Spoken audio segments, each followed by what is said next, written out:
just finished watching High Carb Hannah's body dysmorphia video about her struggles since she's had her 70-pound weight loss, and I'm going to put in my own personal response. So without further ado, let's do this. When the night has come and the land is dark and the moon is the only light we'll see, no one won't be afraid. No, I won't be afraid, just as long as you stand by me. And darling, stand by me. Oh, stand by me. Won't you stand by me, stand by me. If the sky that we look upon. Hello, Jade here from That Vegan Woman. Last night, as I was flicking through my phone, as you do when you're in bed, I spotted a video by High Carb Hannah on her body dysmorphia struggles, and I immediately watched her. And I was so moved by it, I decided I'm going to do a response video to her video. I don't usually do response videos. I don't usually get into all this sort of thing. But for me, High Carb Hannah's been a little bit special to me in the last couple of months. And that is because of her honesty on her videos. I'd been following a high carb, low fat diet for a few years and gained weight. So similar to High Carb Hannah, let's just say Hannah, what she had been through. And I liked her honesty, and I binged watched a lot of her videos and how she talked about the fact that she had to watch her calories, watch what she ate, couldn't eat the amount of fruit that she was eating because it was making her bigger. So it was so much I related to. And then when I saw this body dysmorphia video come up, another thing I related to. For those who do follow me, you probably will remember a few months back I put out my own body dysmorphia video. So I've cut up a bit of her video, and I'm just going to go through the points that actually I related to, I was moved by, and I felt I needed to discuss. So that's what I'm going to do. I'm not exactly sure how long this has been going on. Like, I honestly cannot even tell you guys how long I've been dealing with this, but I've just realized that I have been struggling with body dysmorphia for a long time. First of all, I applaud you for your honesty. You have such a huge following, and you have plenty of people who are following you who are overweight. So by you coming out and speaking the truth about how you're feeling, which is very common for lots of people. I know I've been overweight and I've gone through all these struggles myself. So coming out and being honest about this will help other girls or guys when they do lose their weight and they're having these different feelings. They're not going to feel like, what's wrong with me? Why am I feeling like this? I should feel great. Because when we are overweight, we do have this sort of envision that once you're slim, everything's going to be unicorns and rainbows. But it's not always like that, because you haven't changed the actual mindset that you had prior to being overweight. So I'm so pleased that thousands and thousands of people are going to watch this and see the truth, the real truth, rather than what we constantly see on social media, which is smoke and mirrors. So well done, Hannah. And I really didn't realize how prevalent this is and how often this happens to people who have lost a lot of weight. But yeah, it's very real, and it can definitely ruin your life. So Hannah's basically said that it can basically ruin your life.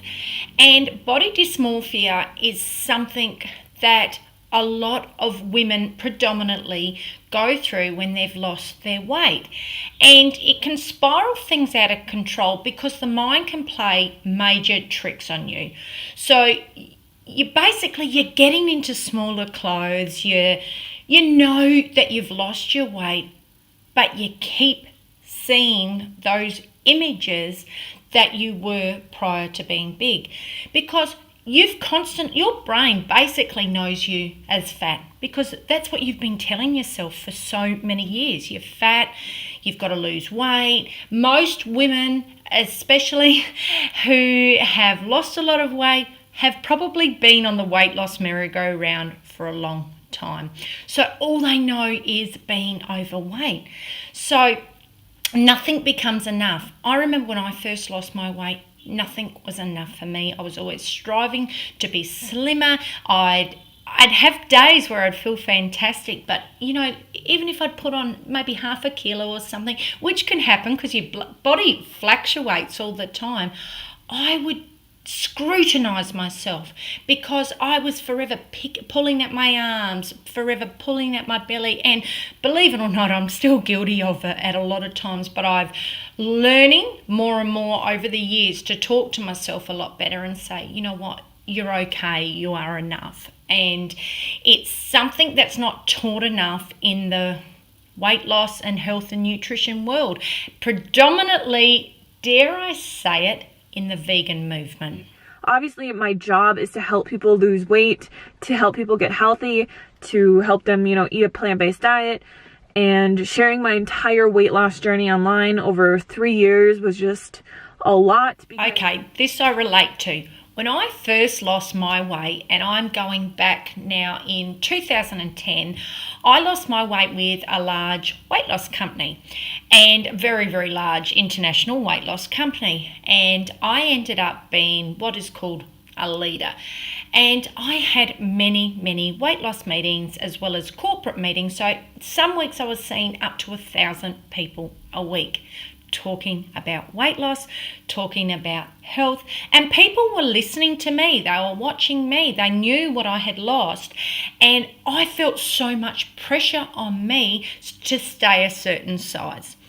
And I can imagine Hannah, who, as she said, it's my job, it's what I do, I inspire people to eat plants, lose weight.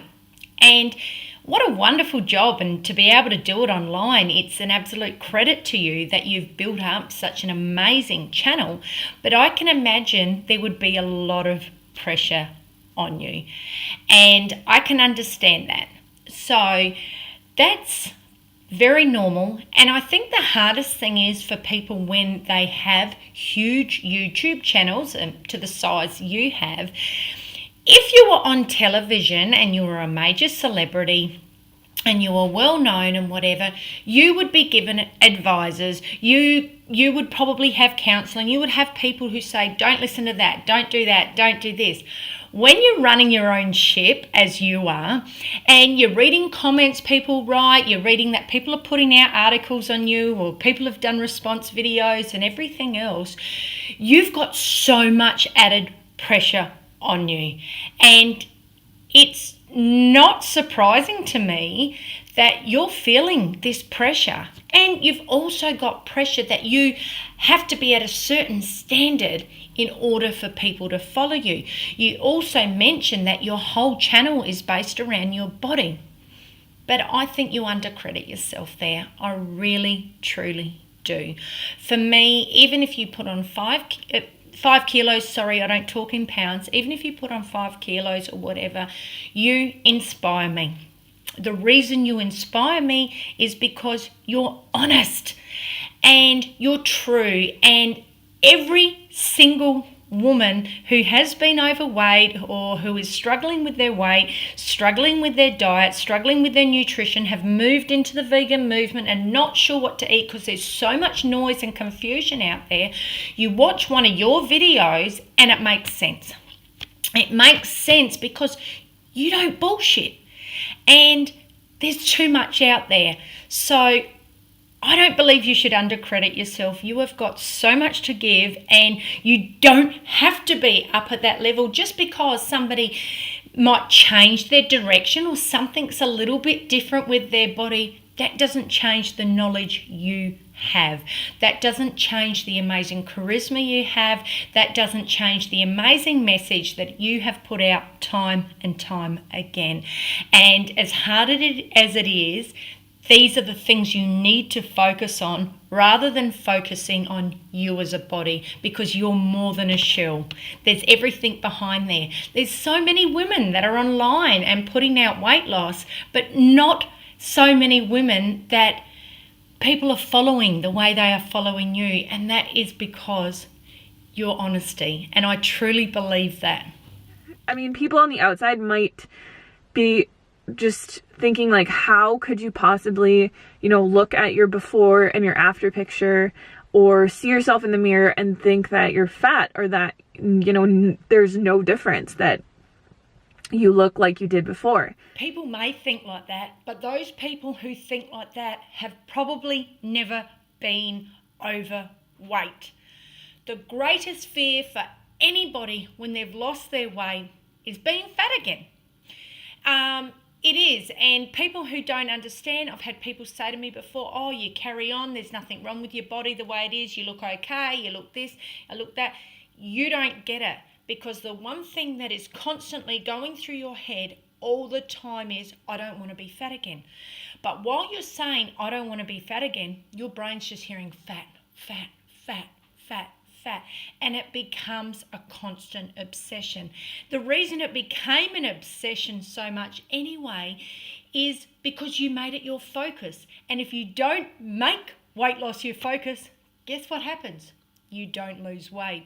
So you lost your weight because it was your focus. But because it was so much of a focus and it became so engrossed as part of your life, it became your business.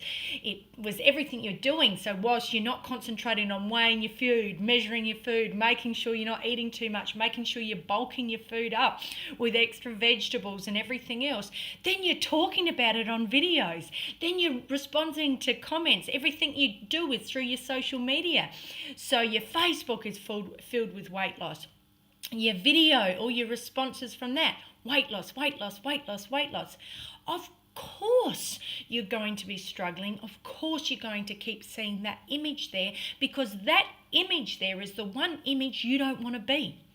So for me, I relate to it and I understand. And for those who don't understand, they've never been overweight. They don't understand the fear that goes hand in hand with losing that weight and the fear of putting the weight back on. Or I see my before and after picture and I just look at it and I cry, because I think that I'm just a failure. And I have always wanted to be a positive example and show people how to be healthy and treat their bodies right and have positive thoughts and, not get themselves down for not being perfect or looking perfect. And I feel like a total hypocrite.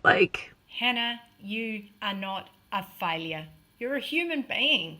And people forget that when they're just watching someone on the other end of a screen. But what you're going through is no different to what any other woman who's gone through such a transformation has gone through, except you've done it in the public eye. So you feel you've got certain standards that you've got to lift yourself up to. But please don't feel like a failure. I know it's so easy to do, and I found myself doing it many, many times. And you feel like, my God, I can't live up to the expectations that I believe everybody expects me to have. But the funny thing is, nobody's got those huge expectations on you. The fact of the matter is, we put them on ourselves. And because we put them on ourselves, such pressure, and it becomes so heavy that all of a sudden it's like, whoa, I can't take this anymore. But you are far from a failure, and you are just wonderful. The fact that you have put this video out just shows the world just how true to yourself and to your followers that you truly are. if I could stop crying, that would be great. For the most part, like I probably have just put way too much pressure on myself. You know, I never like thought that I ever had body dysmorphia. I just thought that I was fat and that I did not look good enough and that I was not good enough. And I feel like this did start when I got done with like my transformation, like, oh, I lost 70 pounds, because that was really like the end of my weight loss journey where I was just like, I'm done. But in my head, I was just like still thinking I have so much work to do. So I started lifting weights, and I think that's where like the trouble really started, because when I started lifting weights, I gained like 20 pounds. For me, when I lost weight, my whole thing was that I've got to aim to be something else. I've got to aim to be stronger. I've got to aim to be fitter. I've got to aim to be healthier. I've got to take this out of my diet. I've got to take that out of my diet. I've got to reach the pinnacle of health. And that was that tunnel vision that I constantly had, until all of a sudden it came shutting down. I was like, what am I doing to myself? Why am I putting so much pressure on myself? And I don't even feel good anymore. In fact, I don't even know who I am. And the other thing is, when I started running and I started lifting weights, I too gained weight, and I hated it because I was obsessed with the scales. Scales are such a dangerous thing. We become so obsessed with that friggin' number. I wish I could have a bomb and just blow them all up. And I admit the scales still pull me in. I don't own a set of scales because I'm traveling, and it's probably a blessing in disguise, but every time I see a set of scales, I'm like a zombie and I walk straight to the scales. But we are far more than that number. But let's just say we've got a kilo of fat and a kilo of muscle. They weigh the same, right? Right. But a kilo of muscle is like that, and a kilo of fat is like that. So let's just take your arm, and that's all fat. So we've got 1 kilo there, but that becomes muscle, that becomes muscle, and that becomes muscle. Guess what I've got? 3 kilos in my arms. So yes, you're looking like you're the same. Yes, your measurements are the same. Yes, you're looking more toned. You are. You're looking great, because that fat is actually transforming to muscle, which is a lot for me. And I feel like people who have had a lot of weight that they've lost, to gain 20 pounds, it can be kind of detrimental to your mental state. I look the same. My clothes all fit the same. I have the same measurements. 100%. I have measured all of this. Like, I look exactly the same. Sure, I've gained, now I'm 15 pounds heavier than I was at my very lowest weight, but I am so much fitter. I have so much more muscle tone, and like I have less cellulite, and like I look better. You said it, Hannah. You look better. You're fitter, you're stronger, you're healthier. These are the things that you've got to focus on. I know that obsession with that number, but that number doesn't make a difference. Now, a couple of years ago, I was coaching a girl who was quite big, and she became obsessed with the gym. And every time she'd come to her weekly weigh-on, she either stayed the same or she had gained some weight. And this was messing with her head big time. She went through a week after leaving one time, and she just binged and binged and binged. And she came in, she burst into tears, she told me the whole story. And I said to her, right, let's forget the scales, let's work on measurements. So for the rest of her weight loss journey, all we did were measurements. And by the finish, she did lose weight. Obviously, she lost 5 dress sizes, so she lost weight, but most importantly, she'd lost a lot of measurement. And the fact that I took the time to measure every part of her body, it didn't mess with her head, because I'd say, hey, a couple of centimeters are off here, we're off here, we're off here. And I also got her to focus on photographs. Photos don't lie. I am big on taking before and after shots, because the weight of scales can go up and down if you're training, you're building muscle, you're whatever. And then I know how crazy it is, and believe me, when you are weighing women after women who are in tears, trying to strip their clothing off, taking jewellery off, underwear, everything to weigh less, you see what scales do to people. Do yourself a favour, ditch the scales and focus on the measurements and keep doing what you're doing, feeling great. And I'm the same size because I put so much emphasis on the scale, because it was like, well, now I'm not high carb Hannah who's lost 70 pounds. I'm high carb Hannah who's lost 50 pounds.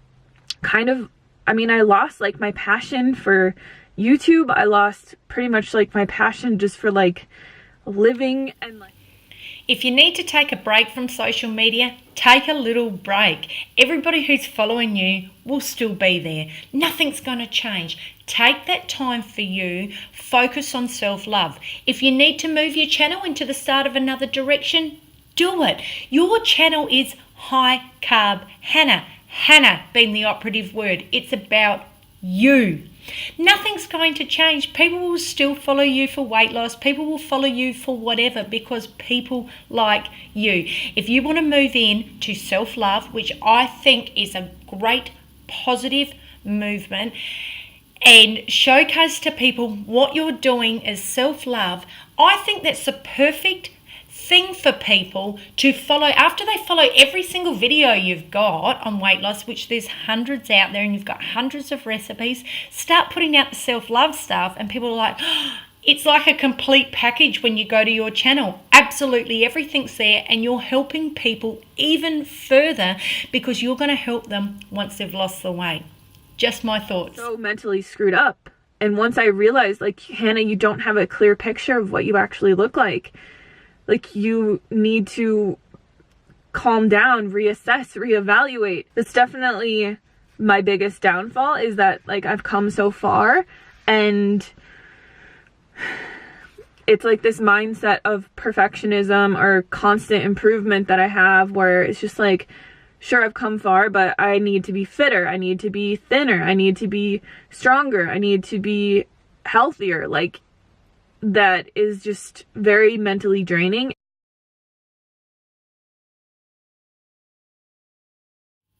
And Hannah, you don't have to be. Where you are now is awesome. Just focus on where you are now, and it's enough. I think a big part of it is social media, and I'm not. Yes, social media. I think it ruins us all. You sit there and you scroll through Facebook, you watch other people on YouTube, you watch everyone everywhere else, and you say, my God, my body's not enough. I'm not enough. I'm not pretty enough. My body's not slim enough. My butt's too big. My legs are not, where they should be, or my butt's too small, or whatever anybody says about themselves.